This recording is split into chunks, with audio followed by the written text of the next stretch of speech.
Welcome to the deep dive. Today we're zeroing in on a set of really useful phrases, Mm-hmm. things designed to help conversations, especially, networking ones, just flow a bit more naturally. Right. You shared some interesting material on communication skills, and yeah, this list of bridging phrases really jumped out. Very practical stuff. Exactly. So our mission really is to unpack these, figure out when and how to use them best. Basically, give you some tools to feel more confident. Yeah, absolutely. And we know listeners want to sort of absorb knowledge efficiently, and they like clear structure, these phrases. They fit right in. Okay. Think of them as little conversational gears, maybe, helping you shift smoothly. We'll look at them going from simpler to more sophisticated ones. And we'll cover pronunciation too. We will. Not just the words, but how to say them, how to use them subtly. We're aiming for those little aha moments, seeing the power in these connectors. Great. Okay, let's dive into the first category then. Basic bridging phrases. So these are the foundational ones for everyday chats. Exactly. Your go-to toolkit for just simple, clear connections. First one up. That's interesting.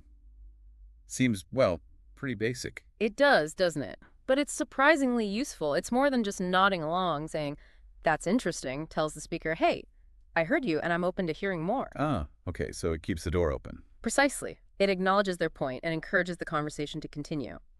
The pronunciation, by the way, is "Eitz jubesta tir dot sarastorch." Aitzes.ceres.stairstesh. Got it. Sometimes people stress the wrong part. Yeah, sometimes you hear inter-es ting, really hitting that first syllable, interesting, helps. Good tip. Okay, building on that, wanting to hear more. The next one's direct. Can you tell me more? Pronunciation? Kin, Justin, to, Mistor. And it's direct, but powerful. It really signals active listening. How so? Well, instead of just waiting to talk, you're genuinely asking them to elaborate. It shows curiosity, keeps them talking, and gives you a beat to process, too. That makes a lot of sense. Okay, next. I see what you mean. Pronounced sistin, sistnismation. This feels important for, showing you get it. Absolutely. It's huge for building understanding. Especially if you might disagree later. Right. Saying, "I see what you mean," first shows you've grasped their point. It smooths the way, creates a better space for discussion. It's a bridge to connection, even if not total agreement. Okay, connection, not necessarily agreement. I like that. What about shifting topics? We've got, speaking of that, pronounced way key. Yeah, that's a nice gentle own, isn't it? It avoids those awkward, abrupt changes. It subtly links back to something just said. It shows you're following along and you see a connection, even if it's not super obvious, to where you want to go next. Makes the transition smoother. Definitely. And then for adding a personal angle. That reminds me of Avemans Mizimons Minis Mizi.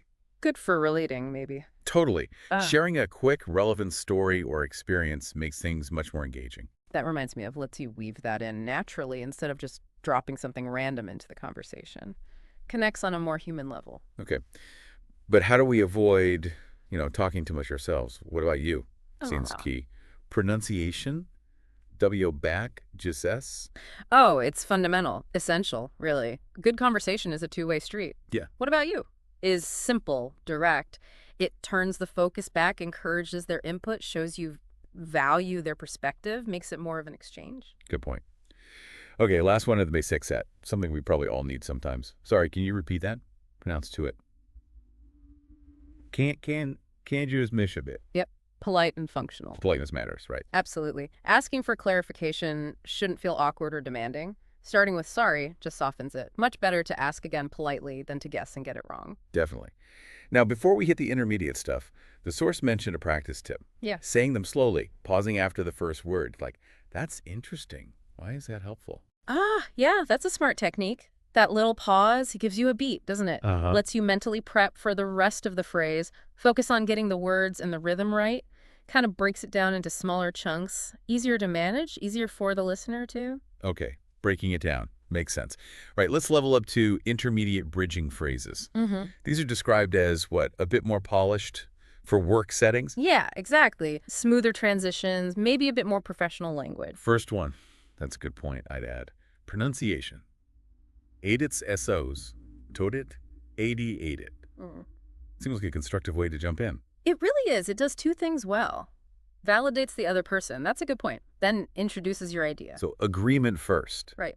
It's collaborative. People tend to respond well to that, especially at work. Okay.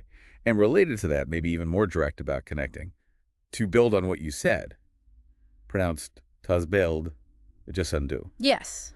This one explicitly flags that you're connecting to the previous comment. Not just a random thought. Exactly. It shows you've been listening closely, and your point is directly related. Demonstrates engagement, keeps the conversation flowing logically. Nice. Okay, here's one for bringing in outside info. That connects with something I read. Pronunciation? A es tus v. K. Size is tod. Useful for widening the scope. Definitely. It lets you introduce external facts or evidence smoothly. Mm-hmm. Plus, it subtly shows you're well-read or keeping up with relevant stuff, which never hurts in professional contexts. Good point. Next one shows flexibility.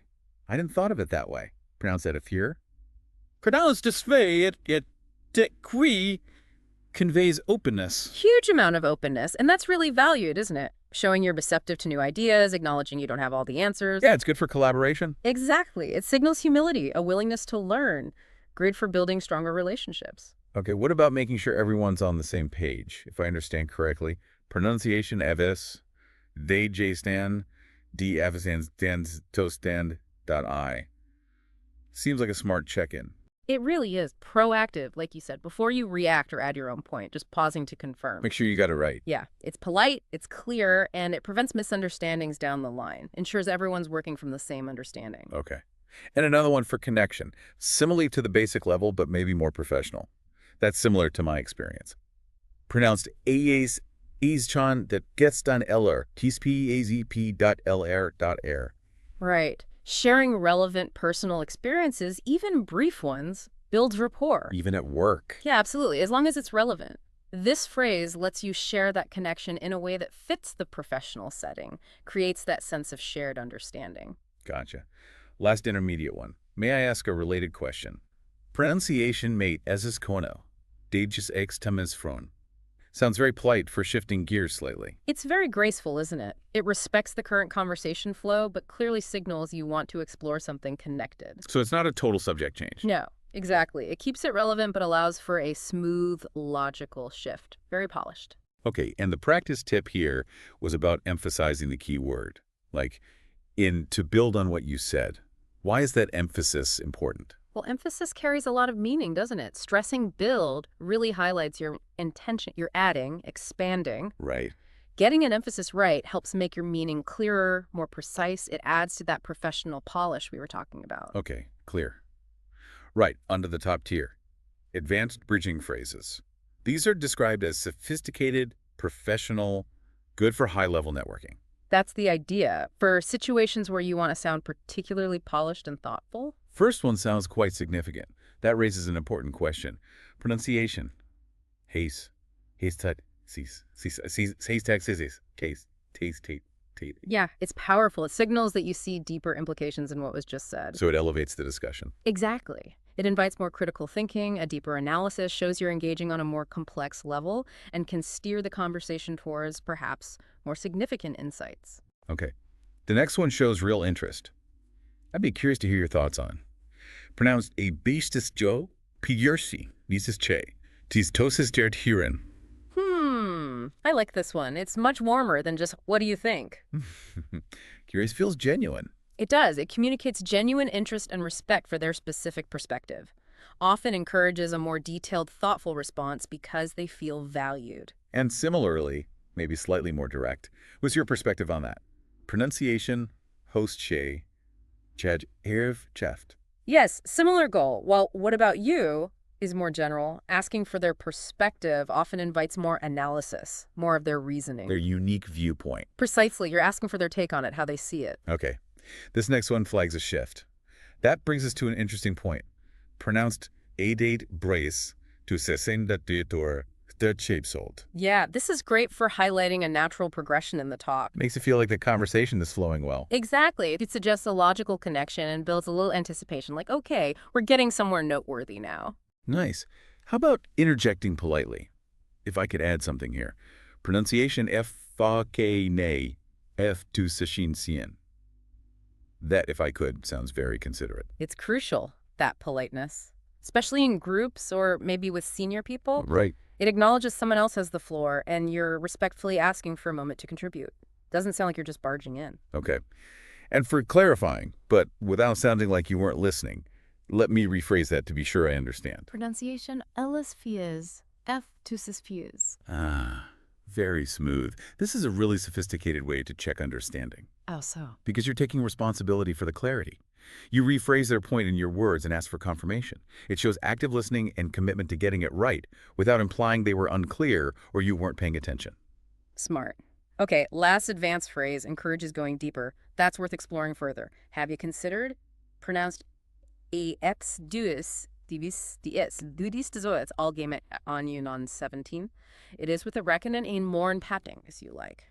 Yeah, this does two things again. First, it validates the topic that's worth exploring. Then, it prompts more thought with, have you considered? Introducing a new angle. Exactly.